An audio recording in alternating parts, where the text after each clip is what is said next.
ఇప్పుడు రాముడు దేవుడు అని మీరు యాక్సెప్ట్ చేస్తున్నారు కాబట్టి రాముడు భారతదేశానికి దేవుడు అంటారా, ప్రపంచానికి దేవుడు అంటారా? చేస్తున్నారు కాబట్టి కాదు, రాముడు దేవుడు అనే చెప్తాం. సరే చేయండి.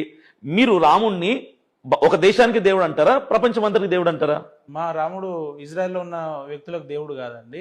కాకపోతే ఇక్కడున్న ప్రజలు ఇతర దేశాలలో నివసిస్తున్నారు కాబట్టి వాళ్ళందరూ దేవునిగా భావిస్తారు. అంటే మీరు చెప్పేది ఏంటంటే భారతీయులకు మాత్రమే దేవుడు అంటారు రాముడు. ఎవరు అంటే మీ కంటెక్స్ట్ ఏంటంటే, అంటే 250 దేశాలకి 250 దేవుళ్ళు ఉన్నారు అంటారు మీరు. అట్ట కాదండి, 250 దేశాలలో. ఇప్పుడు మీరు రాముణ్ణి దేవుడు అని యాక్సెప్ట్ చేసినప్పుడు హార్ట్ఫుల్ గా రాముడు ప్రపంచానికి దేవుడు అనాలి. మీరు ఎందుకు అనలేకపోతున్నారు? నమ్మే వ్యక్తులు ఎక్కడెక్కడ అయితే ఉంటారో అక్కడ అంతా కూడా ఆ రాముడు ఉన్నట్టే అంటే నేను. సరే, ఇప్పుడు మీరు రాముడు దేవుడు అన్నప్పుడు ఆ రాముడు అనే దేవుడే కదా ప్రపంచాన్ని ప్రజల్ని పుట్టించినోడు అని యాక్సెప్ట్ చేయలేరా? మీరు చేస్తారా?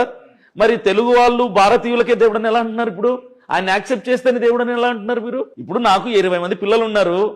20 మంది పిల్లలు 20 దేశాల్లో సెటిల్ అయిపోయారు.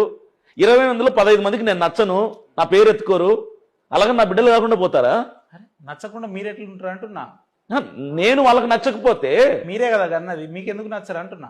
నేను అడిగింది అదే. రాముడు దేవుడని మీరు అన్నప్పుడు ఆయనే దేవుడు అయితే ప్రపంచానికి, ప్రపంచంలో ఉన్న దేశాల ప్రజలందరికీ ఆయనే దేవుడు అవ్వాలి కదా.